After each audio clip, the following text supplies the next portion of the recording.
Welcome to our channel Telugu Prabha. నేను మీ journalist Yagnamurthy. Megastar Chiranjeevi నటించిన మనశంకర వరప్రసాద్ గారి సినిమా బాక్సాఫీస్ దగ్గర 3 వారాలు పూర్తి చేసుకుంది నిన్నటితోటి, ఆదివారంతో. ఆ సినిమా జనవరి 12వ తేదీ సోమవారం రోజు రిలీజ్ అయినటువంటి విషయం మనందరికీ తెలిసిందే. సంక్రాంతి కానుకగా వచ్చినటువంటి సినిమా. మొత్తం 5 సినిమాలు సంక్రాంతి బరిలో నిలిచాయి. వాటిలో టాప్ ప్లేస్ లో మనశంకర వరప్రసాద్ గారు నిలిచింది. ప్రపంచవ్యాప్తంగా ఆ సినిమా మనకు అందినటువంటి సమాచారం ప్రకారం అయితే 300 కోట్ల రూపాయల మార్కు వైపు పరుగులు తీస్తూ ఉంది. ఈలోగా అనేక రికార్డులు ఒక రీజనల్ సినిమాకు సంబంధించి సౌత్ లో విడుదలైనటువంటి సినిమాల్లో, సింగిల్ లాంగ్వేజ్ లో విడుదలైనటువంటి సినిమాల్లో ఇప్పుడు అగ్రస్థానం మనశంకర వరప్రసాద్ గారితే. చిరంజీవి గారు ఇప్పటికీ కూడా తన కరిష్మాని కంటిన్యూ చేస్తూనే ఉన్నారు. ఈ 21 రోజుల్లో దేశవ్యాప్తంగా ఏ ఒక్క రోజు కూడా ₹1 కంటే తక్కువగా నెట్ వాల్యూ అనేది రాలేదు. అంటే ఆ సినిమా ఎంతగా ప్రజాదరణ పొందుతుందో మనం అర్థం చేసుకోవచ్చు. అంటే మినిమం ₹1 పైనే ఈ సినిమా కలెక్షన్ సాధిస్తుంది. నెట్ కలెక్షన్, గ్రాస్ అయితే ఇంకా ఎక్కువ ఉంటుంది. సో ఇప్పుడు మన దగ్గర ట్రేడ్ వర్గాలు అందించినటువంటి సమాచారం ప్రకారం ఈ సినిమా ఏ ఏరియాలో ఎంత కలెక్షన్ సాధించింది, అది కూడా షేర్ వాల్యూ ఎంత, ఇప్పటి వరకు కూడా ఆ సినిమా ఎంత లాభాలు సంపాదించింది ప్రపంచవ్యాప్తంగా అనే విషయాలు ఇప్పుడు మనం చెప్పుకోబోతున్నాం. ఒకసారి చూద్దాం. ఇప్పుడు మనశంకర వరప్రసాద్ గారు 3 వీక్స్ వరల్డ్ వైడ్ కలెక్షన్, అది ఆంధ్ర తెలంగాణలో, అంటే ఆంధ్రప్రదేశ్ తెలంగాణ 2 రాష్ట్రాల్లో కలుపుకుంటే ఈ సినిమా 144.74 కోట్ల రూపాయల షేర్ ని సాధించింది ఈ 3 వారాల్లో. అదే గ్రాస్ రూపంలో వచ్చేటప్పటికి 221.75 కోట్ల రూపాయల గ్రాస్ వచ్చింది. సో అంటే ఈ 144.74 కోట్లలో తెలంగాణ వాటా, తెలంగాణ రాష్ట్రం వాటా, ఏరియా వాటా 45.76 కోట్ల. ఇది షేర్ వాల్యూ. ఇవన్నీ కూడా అధికారికంగా ధృవీకరించినటువంటి లెక్కలు కాదు, ట్రేడ్ వర్గాలు అందించినటువంటి సమాచారం మేరకే ఇవి నేను చెప్తున్నాను. ఇవి అంచనా మాత్రమే, అది గ్రహించాలి. సో రాయలసీమ వాటా వచ్చి 22.60 కోట్ల. సో రాయలసీమలో కూడా చెప్పుకోదగ్గ రీతిలో ఈ సినిమా మంచి కలెక్షన్ సాధించింది. ఇక ఆంధ్ర వచ్చేటప్పటికి, ఆంధ్ర రీజన్ అంటే కోస్టల్ ఆంధ్ర, ఉత్తరాంధ్ర కలుపుకుంటే 75.64 కోట్ల. ఈ 75.64 కోట్లలో ఏ ఏరియా వాటా ఎంతో కూడా మనకి ఇక్కడ ఉంది. ఉత్తరాంధ్ర 22.19 కోట్ల, ఈస్ట్ గోదావరి 15.56 కోట్ల, వెస్ట్ గోదావరి 9.88 కోట్ల, గుంటూరు 11.15 కోట్ల, కృష్ణ 10.88 కోట్ల, నెల్లూరు 6.72 కోట్ల. మొత్తం టోటల్ క్యూములేటివ్ కలిపి 144.74 కోట్ల రూపాయల షేర్ వచ్చింది. ఇక మిగతా చోట్ల కర్ణాటక, అలాగే రెస్ట్ ఆఫ్ ఇండియా కలుపుకుంటే 13.40 కోట్ల అని చెప్పేసి అంచనా.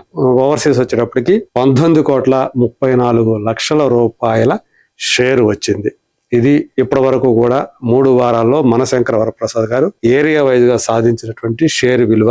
టోటల్ వరల్డ్ వైడ్ చూసుకుంటే 177.48 కోట్ల రూపాయల షేర్ సాధించింది. ఇక గ్రాస్ వాల్యూ వచ్చేటప్పటికి 291.65 కోట్ల గ్రాస్ ని ఈ సినిమా సాధించింది. దీని బ్రేక్ ఈవెన్ టార్గెట్ 120 కోట్ల రూపాయలు. సో 120 కోట్ల రూపాయలు అంటే 177.48 కోట్లు వచ్చింది. అంటే 57.48 రూపాయల లాభం డిస్ట్రిబ్యూటర్స్ కి ఈ సినిమా అందించింది అని చెప్పేసి ట్రేడ్ వర్గాలు మనకి తెలియజేస్తున్నటువంటి సమాచారం. సో 57.48 కోట్ల.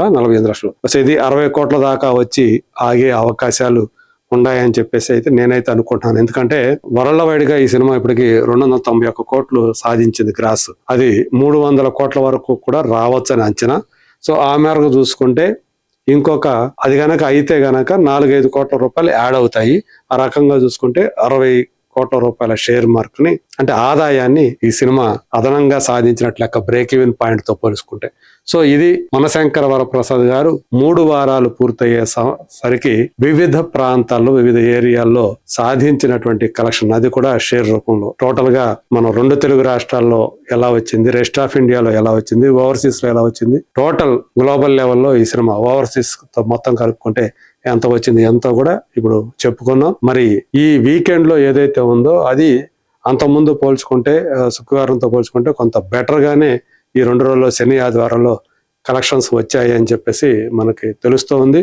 మరి చూద్దాం రాబోయే రోజుల్లో ఈ సినిమా మరింత కలెక్షన్లు రాబట్టి, అంటే నేను అనుకోవడం ఇప్పుడు 3 వారాలు అయిపోయింది, 4 వారాలు కూడా దిగ్విజయంగా పూర్తి చేసుకోబోతుంది. కాకపోతే ఆ తర్వాత నెల రోజులకి సరిగ్గా ఓటీటీలోకి ఈ సినిమా రాబోతుంది, విడుదల కాబోతుంది. ఆ తర్వాత ఆ కలెక్షన్ తగ్గే అవకాశం ఉంది. కాబట్టి ఈ వారం కూడా ఏదైతే 4th వీక్ ఉందో ఆ 4th వీక్ లో ఏదైతే కలెక్షన్ వస్తుందో దాంతో ఈ సినిమా వరల్డ్ వైడ్ గా ఆల్మోస్ట్ క్లోజింగ్ కి వచ్చేయచ్చు అని చెప్పేసి ఒక అంచనా. తర్వాత వచ్చిన, ఎందుకంటే ఓటీటీలోకి వచ్చిన తర్వాత థియేట్రికల్ కలెక్షన్ తగ్గిపోయే అవకాశం ఉంది. కాబట్టి ఈ మాక్సిమం ఈ వారంలోనే, అంటే రాబోయే రోజుల్లో వచ్చేది ఏదైతే ఉందో అదంతా ఈ వారంలో కూడా, అది కూడా 4th వీకెండ్ వచ్చే అవకాశం ఉంది. ఆ తర్వాత ఆల్మోస్ట్ తగ్గిపోయే అవకాశం, లక్షల్లోకి పడిపోయే అవకాశం ఉందని చెప్పేసి చెప్పొచ్చు కలెక్షన్లు. సో ఇది మనశంకర వరప్రసాద్ గారు జనవరి నెల పూర్తయిపోయిన తర్వాత టాలీవుడ్ లో చూసుకున్నా, కాలీవుడ్ లో చూసుకున్నా, ఈవెన్ సౌత్ లో, మొత్తం మీద సౌత్ లోనే అత్యధిక వసూళ్లు సాధించినటువంటి సినిమాగా నిలబడింది అని చెప్పేసి మనకి ట్రేడ్ వర్గాలు తెలియజేస్తూ ఉన్నాయి. అట్లా ఒక తెలుగు సినిమా ఈ సంవత్సరాన్ని 2026వ సంవత్సరాన్ని ఒక మంచి సూపర్ హిట్ సినిమా తోటి ప్రారంభించినట్లే. ఈవెన్ ది రాజాసాబ్ లాంటి సినిమా యాక్చువల్ గా సంక్రాంతి సీజన్ లో మొదటగా రిలీజ్ అయినా, బట్ ఆ సీజన్ లో, సంక్రాంతి సీజన్ లో 3 సినిమాలు హిట్ అవటం, మనశంకర వరప్రసాద్ గారితో పాటు అనగనగా ఒక రాజు, అలాగే నారీ నారీ నడు మురారి, ఈ 3 సినిమాలు hit, super hit, block buster range ని అందుకొని ఒక మంచి ఒకే నెలలో 3 హిట్ సినిమాలు అందించినటువంటి ఇండస్ట్రీగా ఇప్పుడు టాలీవుడ్ నిలబడింది. మరి రాబోయే రోజుల్లో ఈ నెలలో పెద్ద సినిమాలు ఏవి లేవు. మార్చిలో ఏమన్నా పెద్ద సినిమాలు కనుక వస్తే, అంటే ఒక అనిశ్చిత పరిస్థితి ఉంది మార్చికి సంబంధించి. పెద్ది, అలాగే ది ప్యారడైజ్, ఉస్తాద్ భగత్ సింగ్, ఈ 3 సినిమాల్లో ఏ వస్తాయి మార్చిలో, ఒకటే వస్తుందా లేకపోతే 3 వస్తాయా లేకపోతే 2 వస్తాయా అనే దాని మీద పూర్తి క్లారిటీ అయితే లేదు ఇప్పటి వరకు కూడా. మరి చూద్దాం. ఇది ఏదైతే ఉందో ఈ సక్సెస్ అనేది తర్వాత కూడా కంటిన్యూ అయితే టాలీవుడ్ కి ఈ సంవత్సరం ఒక మంచి సంవత్సరం, మర్చిపోలేని సంవత్సరంగా మిగిలిపోయే అవకాశం ఉంది.